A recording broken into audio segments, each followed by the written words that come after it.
সঠিক তথ্য পরিবেশন ও সমাজকে একতাবদ্ধ রাখা বর্তমান সভ্যতার বড় চ্যালেঞ্জ বলে মন্তব্য করেছেন তথ্যমন্ত্রী জহির উদ্দিন স্বপন। মঙ্গলবার রাজধানী হোটেল সোনারগাঁয়ে ইউএনডিপি আয়োজিত আলোচনা সভায় কথা বলেন তিনি।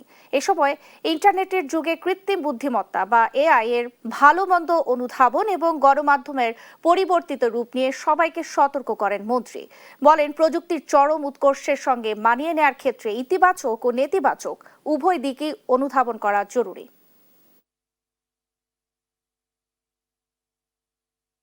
এই ইভলভিং ইকোসিস্টেম যদি একটা সিভিলাইজেশনের জন্য ফ্রেন্ডলি ইকোসিস্টেম হিসাবে আমরা যদি কনফার্ম করতে না পারি, তাহলে আমরা কিন্তু একটা অজানা অশনি সংকটের মধ্যে পড়তে বাধ্য হব।